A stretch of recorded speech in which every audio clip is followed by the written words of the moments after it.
welcome to day 2 of Soccerex. My name is Sabrina Galante. I'm market leader for Latin America at Populous. At Populous, we're responsible for designing and delivering the most iconic places in sports and entertainment. So today our panel will be discussing stadium development globally and in Latin America.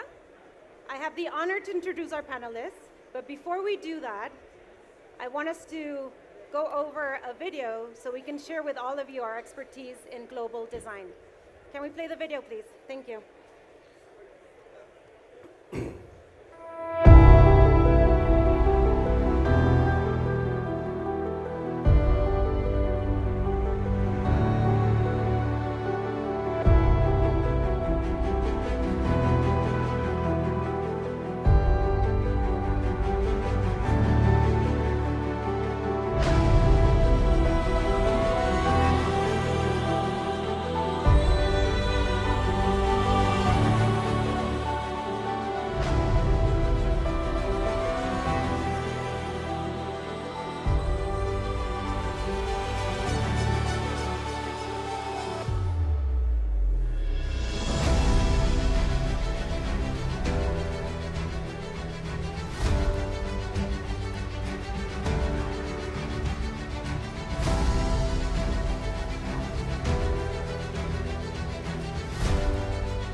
Great. Well, let's go through some introductions.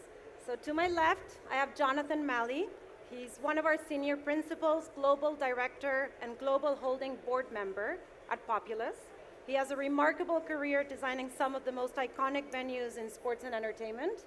Just to name a few, Barclays Center in Brooklyn, FC Cincinnati TQL Stadium. He is currently co-leading the NFL Buffalo Bills new stadium, as well as leading over 10 million square feet of development projects in the US. Joining him, far corner over there, is Partho Dutta, another senior principal and senior architect at our firm. He has led the design and development of multiple large complex projects around the world. He brings more than 30 years of experience on a variety of projects, and just to name a few, Yankee Stadium is one of your projects, Arena das Tunas, one of our 2014 FIFA stadiums in Natal, Brazil, and Camp Nou in Barcelona. Both Jonathan and Partho are leading efforts in the transformation of Estadio Azteca in Mexico City. Last but not least is our esteemed guest, Quentin. Thanks for being here. Quentin Paquelier from Club America Mexico. His career in football started as marketing communications manager in the historical French club Red Star FC. He then moved to Mexico. You're fluent in Spanish, French, and English, I heard. And he then moved and joined the Club America in 2015. You had a 2-year break working for Facebook, and now has returned as marketing and new business general director, and part of his responsibility is to ensure a successful fan experience. So welcome, everyone. We're excited to be here. Thanks for being here.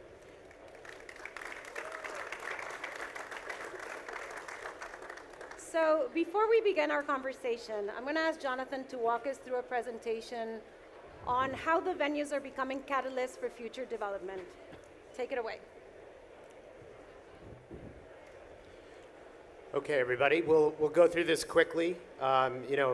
Images tell 1,000 words. When we showed you the video, we're going to also take you through a series of our projects and look at how development is something that's become truly core to what we're doing. It goes beyond the walls of the stadium. So if we sort of go ahead here, right? What are some of the most important things that we look at? Catalyst and anchor for future mixed-use development. Urban environments and the potential for suburban development, drawing people together, a common theme in the video that we just looked at. Ultimate multi-use venues, global thinking at the local level. All of these are core to our strategies as we begin to look at our stadiums. So we'll go through a series of project examples here. Tottenham Hotspur Stadium that you saw, and critical to the development around Tottenham is merging this stadium with that surrounding neighborhood and really energizing the entire district. And then you can see some of the hospitality offering inside. We also have situations where the stadium may not want to fit initially. And then we actually work with the communities, and in this case, single-story residential in Dublin, Ireland. So this is our Aviva Stadium. And arguably, even though it is quite a contrast, it still somehow fits into the development and the urban surrounding. We're currently in construction on Kai Tak Sports Park in Hong Kong. This is a massive development for a 90,000 capacity stadium, as well as the park and the overall surroundings. You can see the construction photo here on the bottom. The overall park is really what energizes the overall stadium landscape. So it's about the stadium extending that experience and activating the urban ground plane. You can see on the image on the right the types of activities and jogging tracks and different things that happen around the stadium. We also have situations where, in the case of TQL Stadium in Cincinnati, it's the first building of its size and kind in a certain locale. And this activated the West End neighborhood, and you can see it in the top right image there, off to the right, just outside of downtown Cincinnati, really at the confluence of multiple neighborhoods. Got an image there on the bottom right of USA versus Mexico, right? So it's this connectivity between match day and the surrounding neighborhood. Pushing the boundaries of sustainability. We opened in 2021 Climate Pledge Arena, net zero carbon achievement of late, and what more sustainable thing that we can do than revitalize an existing landmark within a city? And we'll show a variety of examples that kind of do that within the confines of existing facilities. The building actually goes 100 feet below grade, and so the entire 18,000 capacity arena is situated below grade. We also have the mixed-use district outside of Truist Park in Atlanta, and this really looked to activate well beyond the stadium and create a 24/7, 365 destination. And when you think about how you can begin to monetize your development connected to your stadium, but you're really making an offering for cities and communities in a way to give back.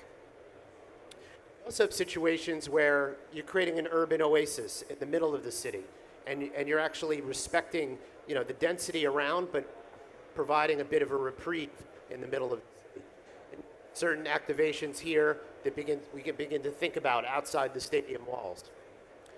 We also have McLean Stadium here in Waco, Texas. And what's really incredible is the siting of this stadium on the riverfront, and it's used as a park. You can see the connectivity with the pedestrian bridge, really creating this welcoming environment where people can go and hang out and have a good time even on non-game day events.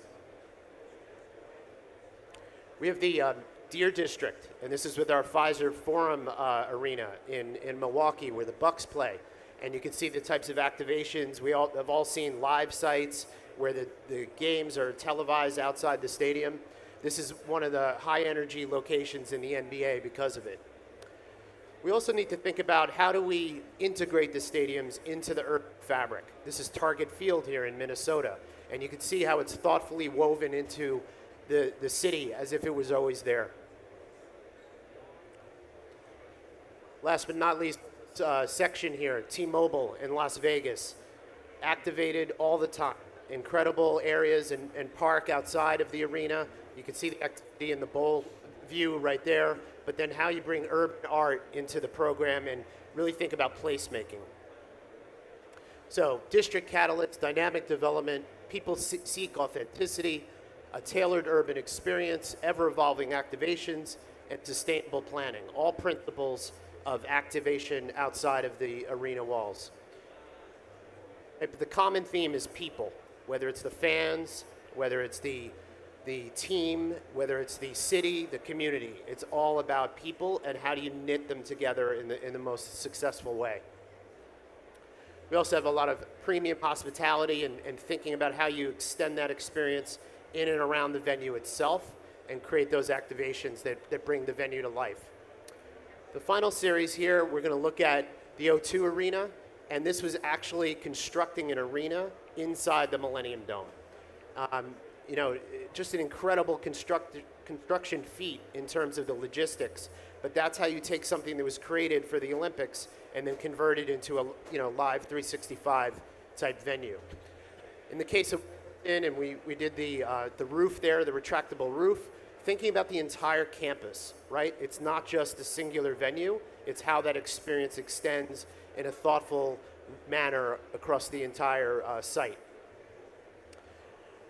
Recently completed Fulham FC Riverside stand in the UK, really bringing hospitality and residential and retail and restaurants along the edge of a stadium.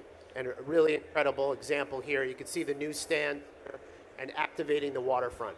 We should always be focused on activating the waterfront, and many of our cities are doing that now.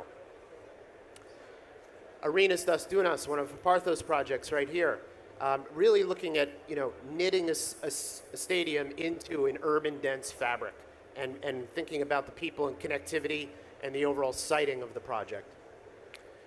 We also, in terms of BBVA in Monterrey, about the landscape as an extension of the design, always an important component in terms of the siting of the stadium, and how the stadium situates with views, and what is iconic about the specific location, and how do you actually create an environment that respects the mountainside in this case. And then finally, the last two slides before we turn it over to Sabrina, just a glimpse of our initial work here on Estadio Azteca, which we are doing at this time. You can see the activation of the exterior colonnade, adding amenities to the overall design. We have a crown element at the top of the building, and of course, the nighttime view with the fireworks. What's incredible about this building is the bones are amazing, and we're talking about reverent for the overall structure itself and enhancing it for a future development and future activation of the stadium. Okay. Great, thanks for staying on time. All right, let's jump onto some questions. So Quentin, I want to start with you. And, let's talk a little bit about, as we focus on stadium improvements, how are your athletes at Club America benefiting from all of this?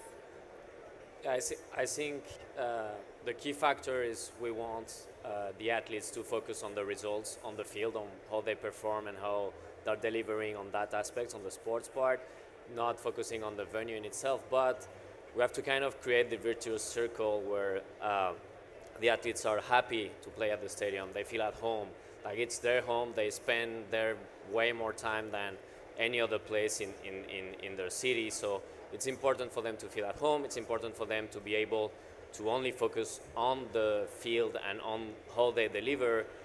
But also, if we create that virtual circle, we'll have a better fan experience, and we're going to mention it in a while, I'm sure. And as Jonathan just presented, that means better support for the team. So you're creating this circle with the fans, feel at home, the players feel at home, and then there is this communion together and to work towards the club objectives. No? So, and I think as Mariana mentioned in the panel just earlier, like that's how also we can break records, like having 58,000 people in a final of the women's team. Like those are the feelings that we can build together with a stadium that is state of the art, So I think that's the key thing for us, and also like being very transparent and objective about this, and I don't think it's going to be like a surprise, but if this generates, and that's part of the goal, with the fans as the center, a better and bigger revenue stream, that also means better teams on the field because we can have better players for both the men and women's team. So we definitely create this full 360 virtual circle, and at the end, that's the key project. Plus, as you mentioned, athletes, the Azteca Stadium, and I'm no one to say this, Felix should be here as the stadium director to say it, but the versatility is key. Like, as Club America, it's our home, of course, and it's the only home we have, and it's our stadium, but still, you have an NFL game, you have another small team from Mexico City playing there sometimes, you have the national team playing, you have the women's team, the men's team, the youth teams when they reach playoffs. So we need between 60 to 60 events plus concerts. Karol G is coming in February, Bad Bunny came last year, so we need versatility and having all the facilities to, it's not the same when you receive, for example, a football, soccer team of 25 to 30 players than when you receive NFL with like 80 players, and the size is not the same clearly, so this is also important and things to take into account. Absolutely. Well, you touched on something that I feel like Partho has an opinion on, and I want your opinion on, we talk about how stadiums need to be activated year-round, right? It's not just on game days, but how do you ensure, that a stadium can stay vibrant for the people, but what about the community, and how do they, in a way, engage with the venue? Right. I think one of the biggest things is just the stadium building itself.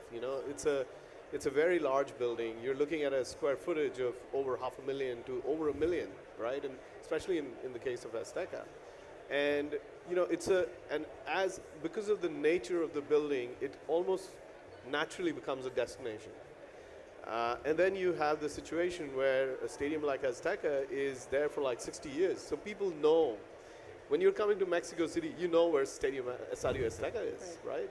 So it's a given destination, and the effort really is to how do you develop the precinct and the program so that the fans and the community is automatically going there. There is a destination. And I think Jonathan's presentation showed it very clearly. The more you add programs that can be activated, the more you add amenities that can be activated, not just for game day, but also for a non-event day. For all those times when you can double use either a space in the stadium or outside, like a music venue, that's the way to go about it. I think some of those examples that Jonathan showed, like the Millennium Dome, for example, the Millennium Dome, when we started the project, it was in a loss. It was the British Treasury was putting in close to 15 million pounds a year to just have the place running. Now, the O2 Arena, which is in the Millennium Dome, basically is one of the highest event day arenas on the planet. So that's the conversion. And as a result, a lot of things have happened around the Millennium Dome, which make it into an amazing district, right? Right. So that's the power of really creating an activation and a precinct and putting the right program in. And it's definitely something we learned in soccer, but also we're kind of like pulling from experiences working in NFL and NBA and all of these clubs around the world. Absolutely. And pulling from experiences and understanding different regions and different corners of the world, we kind of like pull and understand what the local demographic is really asking for, right? Yeah, it's very important for us to really listen to, of course, the client, where they're going, their thinking, but also understand the fans and the marketplace. Absolutely. And unless you have a good idea of where the ROI wants to go, it's very difficult to activate and program a space. So that's a really important ingredient. Of course, and finally, it's urban design, and we have, in our group that's here, Populous, Herman is here. He's one of our leaders in Populous Urban Design. I'm glad you talked about ROI.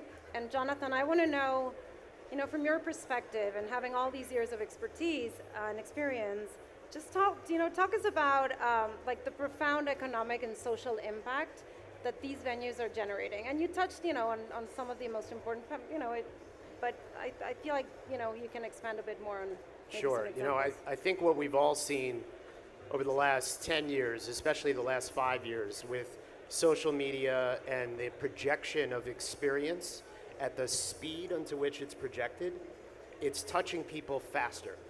And so what that's doing, we think, is creating more and more desire to be entertained. And this is, and to have experiences, right? It's basically like we're living in an experience economy.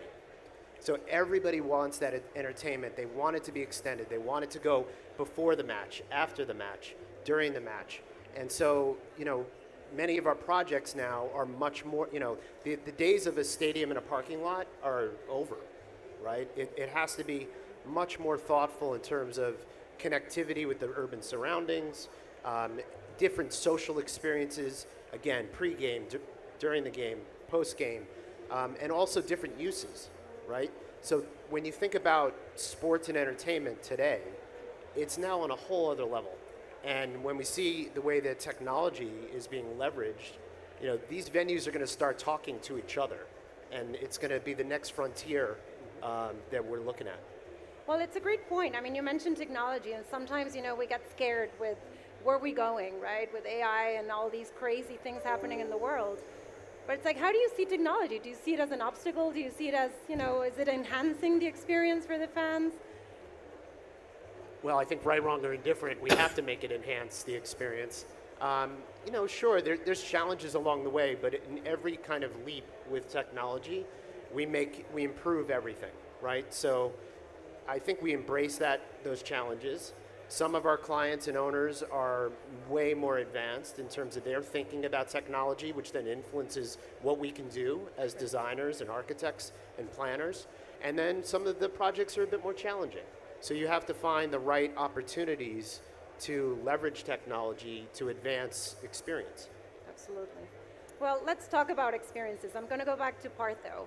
How do you build, a venue program that is there to tailor to these experiences? Right. And I think following up from what Jonathan was mentioning, one is, of course, understanding what the fans really want, what the markets really want.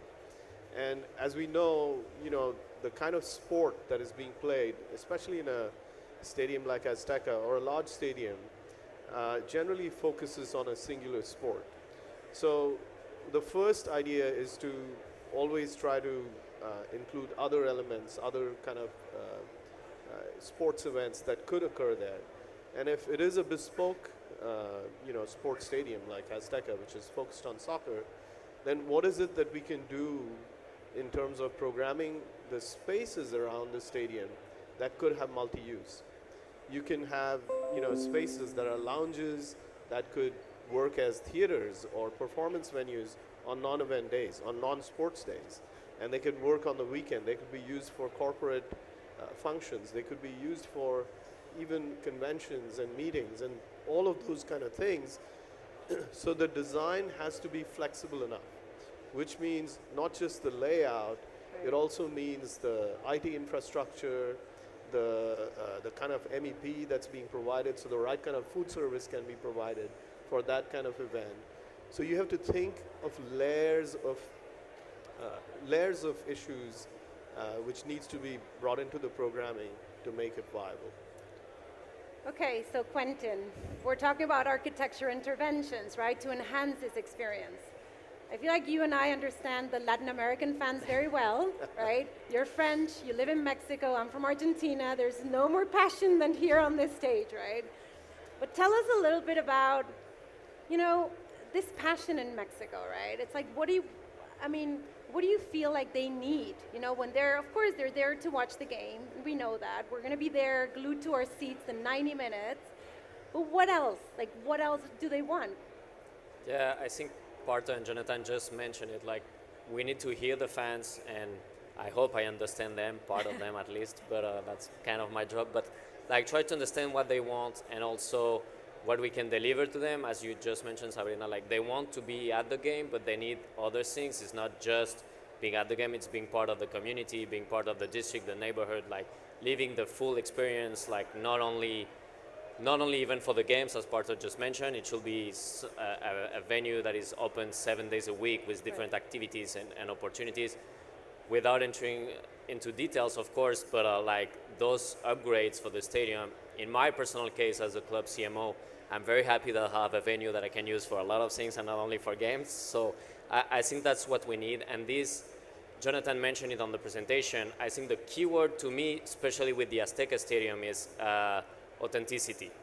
Like, we need to respect that authenticity. I think Wimbledon is an amazing example, as I don't know if there is any sport venue and competition that is more traditional than Wimbledon in all aspects. So I think that reverence for the past, as you mentioned, like, you know, it's a stadium that had already 2 World Cup. Maradona won there, Pelé won there. We'll have a third one. Hopefully Mexico will win that World Cup. But I think it's being respectful of that, being respectful of the district, and not only for Mexico. Like, I know there's a lot of Argentinians here like you at the event, and I know for them the Azteca Stadium with Maradona and everything on 86 World Cup is key. So it's something we have to respect. It's not only for Mexico, it's for fans from football from all around the globe that we need to respect. And the 2 pictures you just showed, so that's why I'm going to mention, you can see that we are respecting the authenticity of the stadium, the history of the stadium, the structure of the stadium, and I think it's key.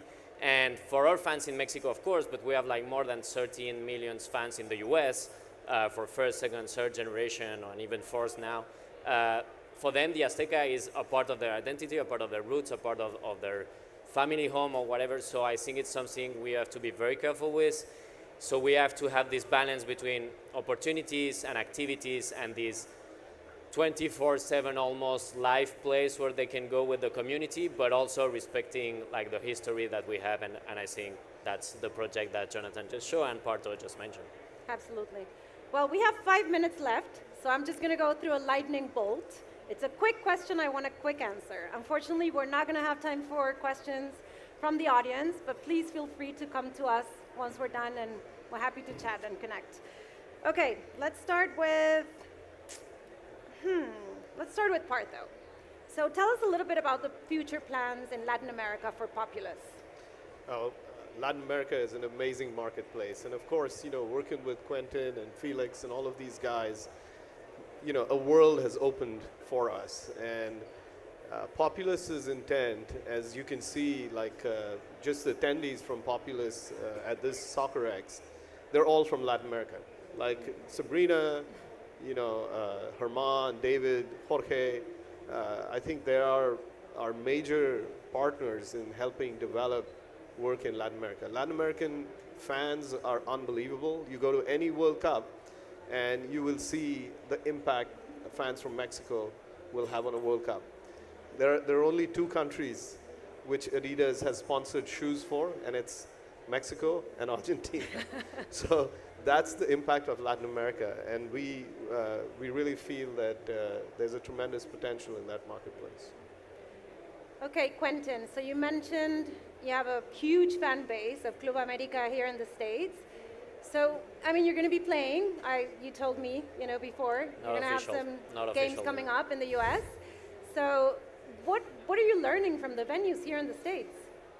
I think like we have the luck to have, as you mentioned, a big fan base in the US, so we come play between 5 to 10 games with the men's team and 2 to 4 games every year with the women's team as well, and this is growing. So for us, it's important to be in the US, but when we are in the US, we also learn from the places we play at. So for example, if we play at Levi Stadium from the 49ers, of course, we see the state-of-the-art stadium that it is, and a lot of learnings that we should take for the Azteca and for the project, as you guys know. But even if you go to, I don't know, Nashville, Leagues Cup, not a very good remembering because we lost on penalty shootout, but still there, it's a way smaller stadium, but it has everything that it should have. And I think those are the things we need to learn. You mentioned technology earlier, you know, like not being afraid of technology, coming from Meta, coming back from Meta. Like, take the Sphere in Las Vegas, like, you know, those are the kind of things like EI that we want to have at our facilities, at our venues, at our stadiums. So being the biggest team in the continent, and we are, but then we can discuss about this, we have to be a leader on and off the field, keep innovating for our people, for our fans, and we want our fans in Mexico to experience the best. And in terms of venue, probably the US today has a lot to offer, and we need to bring that back home. That's awesome. Well, good luck to Club America. We're going to you. be cheering for you. And just to wrap up, so tell us a bit about Populous' great plans for live experiences and sports and entertainment. I think we find a lot of joy in being in the business of drawing people together, and the firm was founded on sports and then migrated into sports and entertainment, and now we seem to be migrating even further. And you've seen a lot of the development work that we're looking at, and it's an exciting time. When we start to think about the types of designers, thinkers, innovators, technicians that we look to hire and bring into the fold and think about things in a new way. So we're constantly keeping that fresh and really looking for the future to broaden all of our horizons. That's awesome. I'm impressed. It's great timing, guys. We did it. Well, thanks everyone. It's been a pleasure. I have enjoyed this conversation very much. I hope you guys have too.